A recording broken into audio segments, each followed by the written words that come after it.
Welcome in Hawks fans, your boy Bryce Lewis back at it again for another Believe in Hawks episode.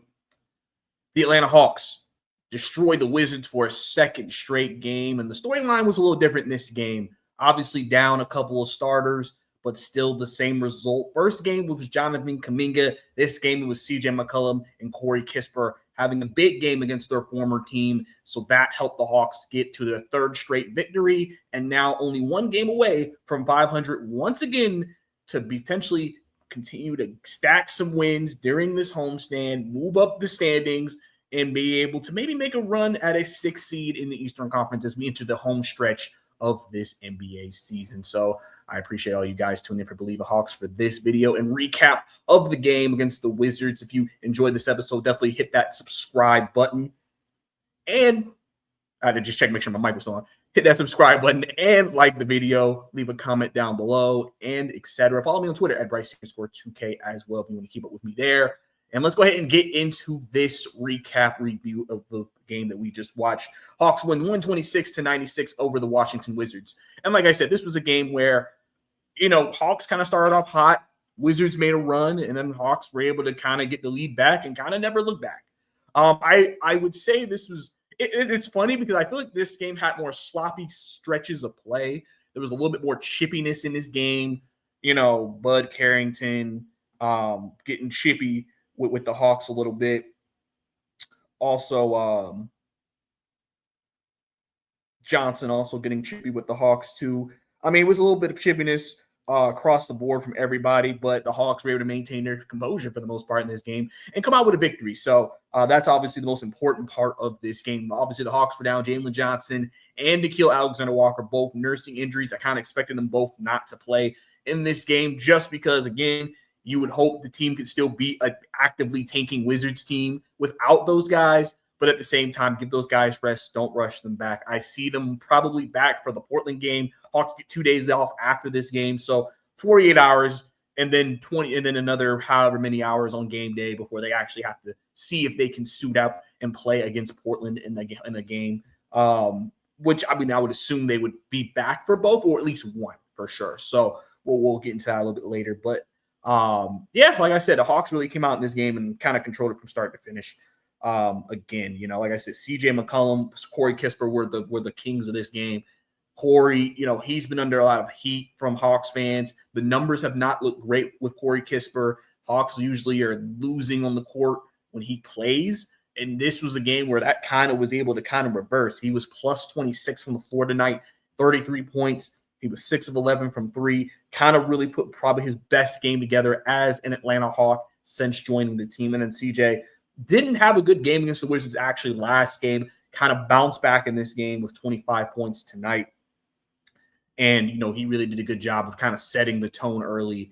And really, like I said, I think it was we're down a couple of guys. I need to step up, and he stepped up in a big way to help this team get over the hump. And like I said, be able to pretty much handle the Wizards from start to finish and get a comfortable win, even without Nickeil and Jalen Johnson. If you look at some of the team stats in this game, Hawks shot 46% from the field. Wizards shot 38%. Hawks shot 33% from 3. Wizards shot 27%. Hawks left some points at the free throw line. Only they got to the line and had 37 attempts in this game. That's one thing that they have been able to do in these last few games is get to the free throw line. But left some there, but still, made 29 of them. So got something there. 13 turnovers to the Wizards, 14, 30 assists. I always look at that 30 assist mark as where Quinn wants the team to get every game with the offense, with the ball movement. 30 assists in this game. Wizards had 17. Hawks once again win the rebounding battle. It was tied in the offensive rebounds with 11 each for both sides, but the Hawks had 56 total rebounds in this game, once again winning the rebounding battle against the Wizards. 8 blocks, 12 steals, just very active on the defensive end as well against this team. So really good stuff from that perspective for the Atlanta Hawks. So, Hawks right now, you win the season series over the Wizards, which you should, 3-1. And, it's just good to get these wins and get yourself kind of where you feel like, all right, we're back in position to kind of, like I said, get to 500 on Sunday and potentially get over the hump of 500 on I believe, Wednesday against the Milwaukee Bucks as well. So I think you obviously want to make sure you have all your troops available for that. I mean, and like I said, this game pretty much. I think you saw kind of a display from everyone. Dyson Daniels, he made a three this game. Every time he makes a three, it's a big deal. Made a three late in the game. So obviously good for him to see one go through the net. But again, dominating this game, even without a high scoring total. He was the highest plus minus of all Atlanta Hawks players with 28 plus on the court for the Hawks. So obviously 5 steals in this game, 1 block. I mean, like I said, Dyson Daniels also had 11 assists in this game, dominated the game in different ways, even without a high scoring total. Once again, reiterating what I've said multiple times about Dyson Daniels. It's not about the scoring always with him. It's about all the other things he does that are so important for the Atlanta Hawks, especially in a game like this, because we know the numbers when he doesn't play do not look good for the Hawks. He played tonight. It still looked good. He did a good job of setting the table, playing really good defense, and being active on both ends and just helping the team, like I said, keep themselves afloat in this game. But, he will be a guy who we'll see as time goes on, his impactfulness has kind of shown up in different ways, even without the offense there. So I really enjoy just kind of seeing Dyson continue to move forward with that. And like I said, just doing different things for this team. Obviously Kuminga, first game, he was the star of the game. He was the guy who, took, the league by storm that night. Seen a lot of Kuminga posts on my timeline from Wizards and Hawks and just in the league, because obviously that was his storyline. That situation with Golden State was a really big deal over there. He finished tonight with 17 points, 9 rebounds, 3 assists, 5 of 9 from the field, and 1 of 3 from 3. Wasn't the explosive night maybe, but he was still the second highest plus minus of all starters, plus 23. He only had 3 turnovers in this game, but he had a steal and a block as well. 6 of 8 from the free throw line. And one thing I want to touch on with the free throws is that he's gotten to the free throw line a lot in these last 2 games for the Hawks. It's one of those things where that's one of the appeals of Jonathan Kuminga, a guy who can drive and create contact, get to the line, kind of show some vet savvy moves against the Wizards. And really, like I said, did a good job of, again, it's one of those things where I think, it's easy. Maybe you think, okay, Kuminga comes into this situation, he starts in this game, and, maybe he's going to try to replicate what he had. But I think he did a good job just kind of playing within the offense. I think he did a good job of just kind of picking his spots, not really. I mean, he only took 9 shots tonight. So, it's not like this brother was out here chucking shots. Like, the brother was playing within the offense, good ball movement, another good game of passing. He had 9 rebounds in this game, 3 assists as well. So, kind of doing it all. I've kind of said, it's kind of funny now that we've added Kuminga. If we lose Jalen Johnson, it's not as big of a loss because we kind of have a guy who can come in and kind of replicate what he can do, just, from a rebounding perspective. Obviously, Jalen's one of the best, if not the best defensive rebounding forward in the league. But, scoring-wise, I think Kuminga can give that same output that Jalen gives. And then, like I said, Jalen may be the better passer, but he's not like Kuminga's a slouch passing the ball as well. And just seeing him get more comfortable, which I think is the biggest thing for him.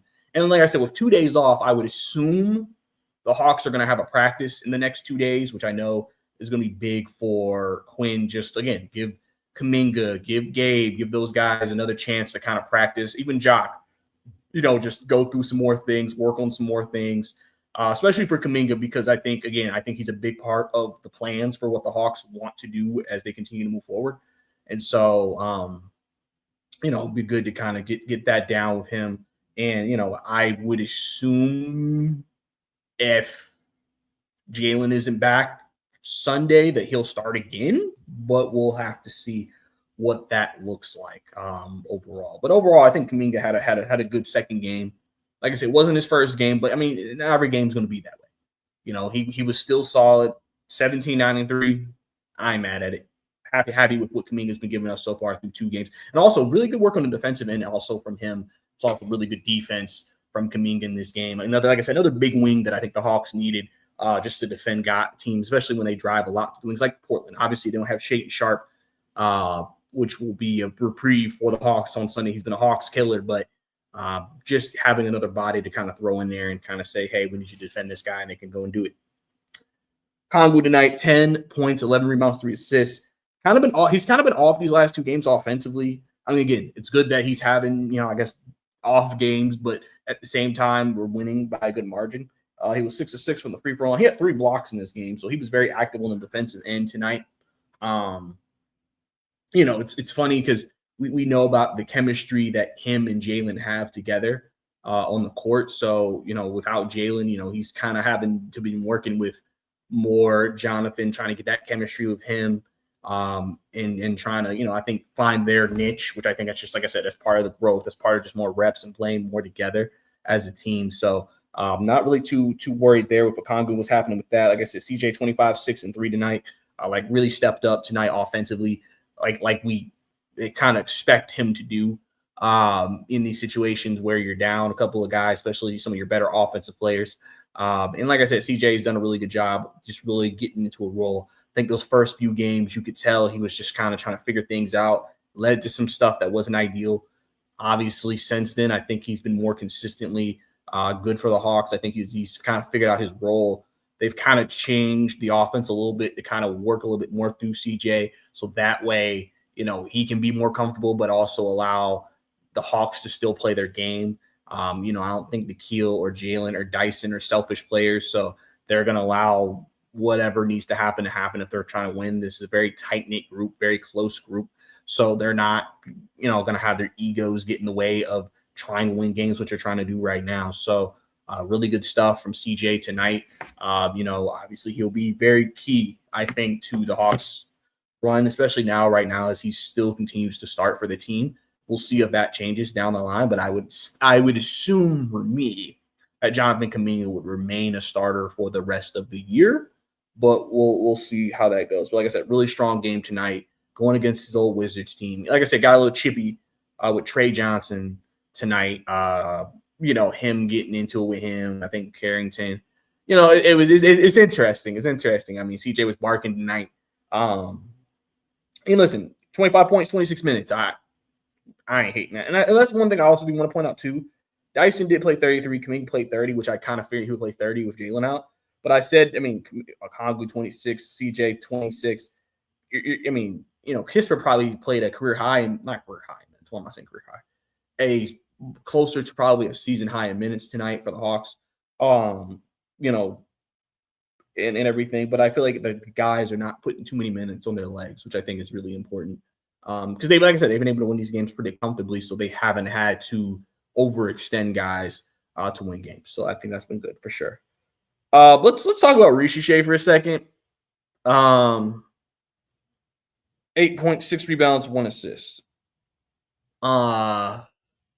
It still hasn't looked great, especially offensively. Right now, we are hitting a point with Risacher offensively where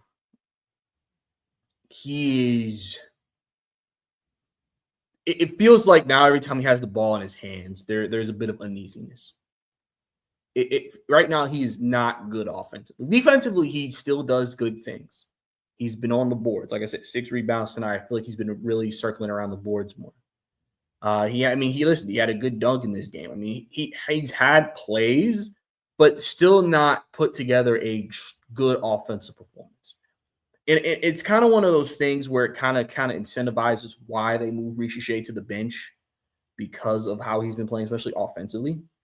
But at the same time, I believe that you definitely want to see Risacher turn a corner offensively at some point. I think the one thing about him moving to the bench is that, listen, I don't need you to get 20 for me, brother. If you can give me 12 to 14, I'm happy with that. And right now, he's not getting that. He's not hitting 10 points in these games. And his offense looks really out of sync. There was a play where he drove to the rim. Then he missed a layup. Looked like a bad miss. And Dominique Wilkins said something, and he was just like, Risacher, you got to use your body there. And when you watch the play, it's just like, I could see someone looking at that play and just went, Risacher, what was that? What was that, Risacher? And it's one of those things where does he not have confidence when the ball's in his hands? There's a lack of confidence there. And I don't know how the Hawks are internally trying to handle that. Again, I know a lot of people are kind of starting to sell their Risacher stock. Some are thinking, well, if Kuminga is going to be this, it may be time to get rid of Risacher. Um, especially if the Hawks do end up adding another wing in the draft. Now your wing forward room is really stuffed to the brim, and Risacher may be the guy. It's almost, I don't want to say like a Jared McCain situation, because Jared McCain had a strong rookie year before he got hurt. But it's like a situation where it's just like, I think with Philadelphia, they said with him, we got VJ, we got Grimes. Where's the room for you? It could turn into that for Risacher. It's funny because he played 26 minutes tonight, I believe. He played 28. He played 25 minutes tonight. He's playing, and it's still not really equaling anything for him. I think offense is definitely a concern right now for him. And I think a lot of people are it feels like we're on this Risacher watch of every game he does. How does he perform? Because literally the issue with the way he's playing is just almost like it was in the play-in. If you remember that play-in game the Hawks had, the two that Risacher played in, he didn't look good in either one. It feels like we're headed towards that again with him, where the playoffs is much more physical, and he does not play strong. And he can be very easily taken off his path and pick up his dribble, and just right now it's not looking great for him. Obviously I'm not going to sit here and just completely just be like, get rid of the guy. But I mean, I really hope that at some point in these next 20 or so games, Risacher can find some rhythm again and just get back to, playing Risacher basketball and just playing with more confidence on the offensive end. Defensively, like I said, I think he's done a good job. I've said that him and Kuminga, I think, are going to be a good pairing together. And I think Kuminga could be one of the most important people when it comes to Zachary, because, I feel like to a certain extent they can maybe relate a little bit. Obviously, Kuminga wasn't number one of our draft pick. But I think, I'm sure Kuminga through those times at Golden State, had some low confidence and just with how everything was being handled. And so, maybe helping Zach keep his head up, staying confident. And, maybe he works with Zach at times and just tries to, hey, listen, we can do this and we can help you be more successful on the floor. Is there anything I can do to help you be better? And then that way, Risacher can get that confidence back up and, perform a little bit better. So I know that's going to be a talking point for a lot of people coming out of this game, is how Risacher played, and just how, like I said, especially offensively, it just hasn't been good for him. But obviously, going ahead and moving forward, I think overall, the Hawks are still, like I said, going to let things play out when it comes to Risacher. And I think, again, you're 20 years old. He has value if anybody wants to make a trade, just because at the end of the day, he's a young guy. So we'll have to see how he kind of navigates through this stretch. Because listen, he had a bad February. There's no ifs, ands, or buts about it. He did not have a good month he did not have a great Black History Month. Corey Kispert tonight, 33 points, man. Like I told you earlier in the episode, Kispert's been a guy who, when he's played, even when the Hawks win, it seems like when he's on the floor, that's when they struggle the most. So to kind of see him kind of have this game was nice. 6 rebounds as well in this game. Listen, he's a guy who we don't know when Jalen gets back and this team's at full strength if he's still in the rotation.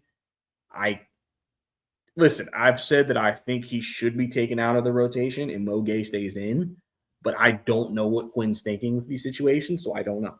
But it's just good to see him get hot early. It kind of reminds me of when he was hot against us when he was on the Wizards earlier this year. If you remember, he went crazy. I think he started off like 4-4 or something against us in that game.